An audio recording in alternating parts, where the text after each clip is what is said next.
I recently read a stat that it costs 5 times more to get a new customer than it does to keep an existing one. Intrigue built into your brand will keep your customers coming back to you over and over and over again. Stay tuned. In today's episode, I am going to share with you one technique that we use all the time that builds intrigue intentionally into brands and keeps your customers coming back over and over and over again. Hi, my name is Andrea Reindl. I am the founder of Legacy Creative and a brand strategist.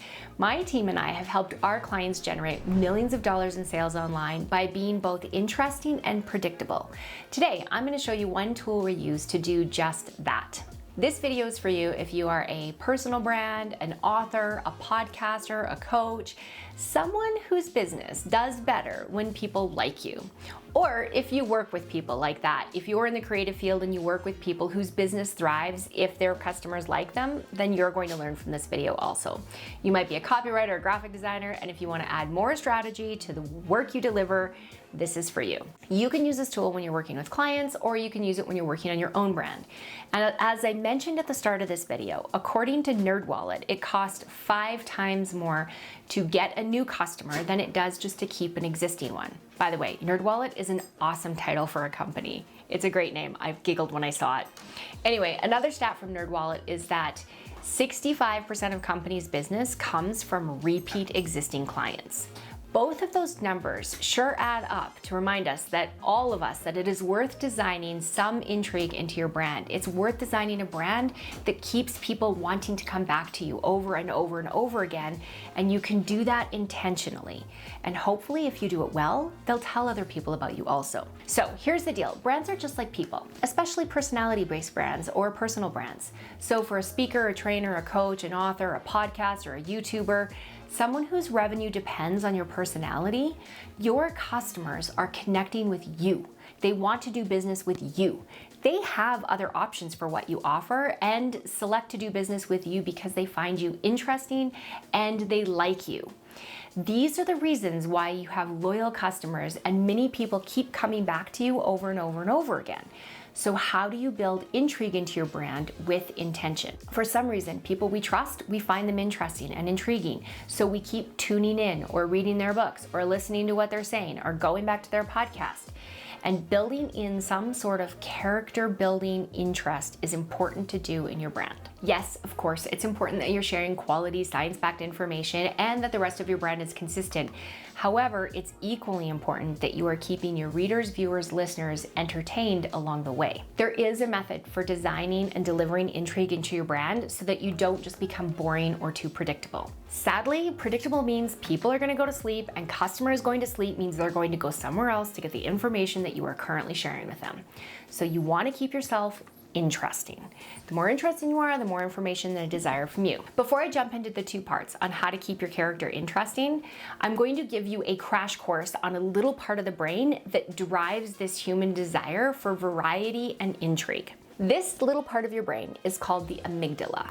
It's shaped like an almond, and there's 2 halves to it. The word amygdala actually comes from the Greek word for almond, hence it's shaped like an almond. That's where the name comes from. The amygdala connects to parts of your brain that process smell, vision, hearing, and ultimately memory. The amygdala is also the gatekeeper to your brain. So information filters through the amygdala before it's passed to the short and long-term memory. Therefore, if the amygdala isn't happy, your message is not getting through to the rest of the parts of the brain. The amygdala acts like a bouncer for the brain, letting in the right information and bouncing that which isn't interesting. One of the ways to tick off the amygdala and get bounced is to be boring or too predictable. It's not the only way, but it's the way that's relevant for this topic, so that's the reason I'm bringing it up. If someone is bored and they can always predict what's coming next, they'll likely just check out, which means the amygdala now has bounced you and your whole brand out of your ideal client's mind for being boring. And now, boom, your customer is onto something or someone else or somebody new that's more interesting than you. As a brand and a business, that means you've now lost a valuable customer. And remember what I said earlier, it costs 5 times more to get a new one than it does just to keep the existing ones. So how do you stay interesting and exciting while showing your shining and unique personality, plus being an expert all at the same time and being consistent? Well, it comes down to 2 things. First, start with uncovering the character qualities that are uniquely you and can't be collapsed into each other. Don't worry if that sounds fancy, I'll share how in a minute. Next, you want to show those qualities through your actions, in your stories, and your content that you share, so that you are consistently showing that you're interesting by showing these character qualities that you're going to identify in step 1. Don't tell people about your character qualities, show them. All right, let's start with step number 1. What are the characteristics that are uniquely you? And what do I mean when I say they can't be collapsed together? Well, TV series do this really, really well. If you think about your favorite characters in a TV series and why you find them interesting, they keep your attention because just as they're about to get predictable and be boring, they do something that surprises you, and then they're interesting again and you're hooked back in again. It's like a TV series that just gets too predictable versus one that keeps you on your toes. The ones that keep you on your toes and are hooked are the ones that have interesting character qualities. Having enough mix of the right same and enough tension of different keeps you coming back over and over and over again. Here are some great examples. Qualities like lovable and kind of a jerk at time create some tension. Did you fill your bra with shrimp? No. Yes. Or a character that's organized but kind of a neurotic hot mess all at once creates some drama. She's totally gonna flunk us. I haven't gotten an F since I failed recess in 2nd grade. Teachers need a break too, Amy. Now you're interested. Having a character that's wicked smart in business and yet functionally useless with emotional intelligence, now you're interested and hooked because you want to fix them or see if they'll fix themselves. A man like you I'd follow into combat blindfolded. And I wouldn't be the first. Am I right, buddy? Let's take it a little slower. I don't want to wake up pregnant. All of these are ways that TV characters keep you intrigued and create some tension and opposites to keep you interested. For example, Friends would not have been the same if Ross and Rachel had just figured out their tension and gotten married in season 3. Hi, Ross. Take thee, Emily. Take thee, Rachel. Nope, the series writers had to wait until the very end to let them figure out their happily ever after. Why? Because happily ever after isn't very interesting in season 3, and there would have been certain death for a thriving TV series. Or Yellowstone wouldn't keep you cartooning in on a regular basis if Bess was sweet as peach pie and didn't have the ability to start a bar fight every time she went out. P.S. She is one of the best characters on TV right now, and I'm kind of obsessed with how interesting she is. As her story unfolds, it's easy to fall in love with her because she is delightfully broken and very human, which we can all relate to. So, does this have you thinking about other TV movies or characters that keep you hooked? Who are they? Share in the comments below. I'd love to know who else I can study and who else you find interesting. I promise that you too are just as interesting. You just have to uncover it and see yourself that way. For example, we have a client that we love. She is delightfully refined, well-dressed, polished. You could take her anywhere, she'd fit right in. She's more educated than most of us, and she loves biology and science. She is super interesting. She is also a blunt, talking potty mouth, and all of those qualities combined together make her interesting. Her brand is colorful and interesting to the eyes. She's fascinating to listen to because she's a wealth of information, and she's pleasant to be around. All we have to do before she's too boring and too predictable is to build a little sass into something, or drop an F-bomb, or do something that's not so refined, and now she's interesting again. To be fake, nobody wants that. What you want to be is interesting. We want to be relatable. So if you're wondering how to do this for yourself or your clients, these are the steps I suggest. First, list the totally obvious character qualities that you have. It might include things like smart and educated and polished and well-dressed or not well-dressed or not well-educated or not well-polished, devoted or married or not married, or single and have it all together, or single and be a hot mess. Whatever are some of the qualities and the character qualities that you have, list them all out. What's obvious? What can you observe? Next, what do others observe about you and your character qualities? Or if this is a client of yours, what do you observe about your client? When I work with clients, I pay close attention to their character qualities from the first time we speak. I'm watching to see what's interesting to them, what's interesting to me about them, what shows me their character, what keeps me interested in them. If you're working with someone, you can just start making a list of the qualities that you see in someone, of the characteristics that you see in them. What are some of the best ones? Now, if you're doing this for yourself, super simple, you can just ask people that you like and trust and that are close to you, what are some of the character qualities they've noticed about you? Add those to the list. What you're looking for is a long list of character qualities of who you already are and what's already true about you. Next, list out some of the things you don't always show people. Some of the character qualities that might be hidden or quiet. There may be some of your values, like when you're home alone chilling with your family on a Friday night. What are some of your hidden character quirks that you have that are unique to you? Again, you can ask the people that are close to you, and these are going to be people that are close to you because likely they're a little bit more hidden and a little bit more private.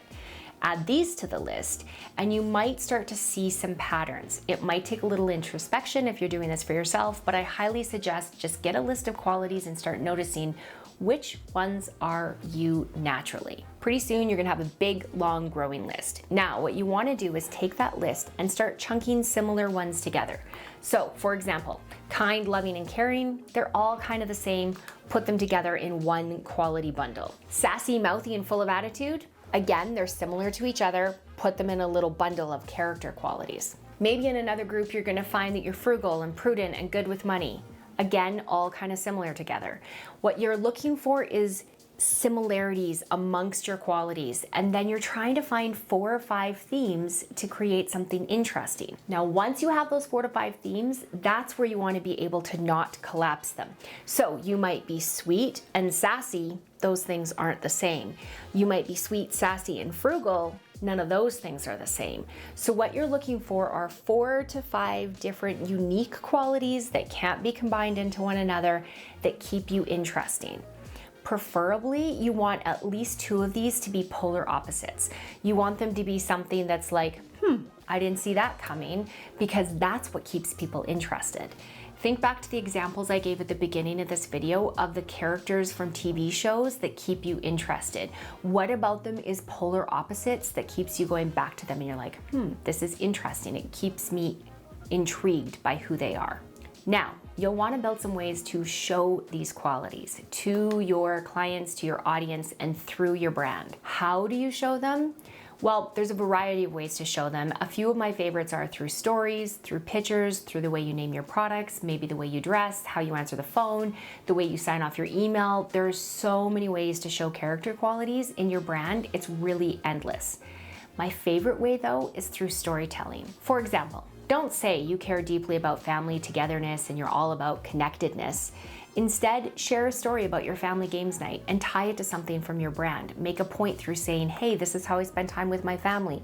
And this is the way that you can spend time with your family that helps you, the audience. If part of your character qualities is that you're polished and full of class, share a story with you shopping somewhere fancy and what great customer service you had, and tie it back to something relevant to your brand. Like, hey, this is great customer service I had, and this is how you can use it too. If you're gritty and full of sass, you could share a story about how you stood up for yourself and encourage others to do the same.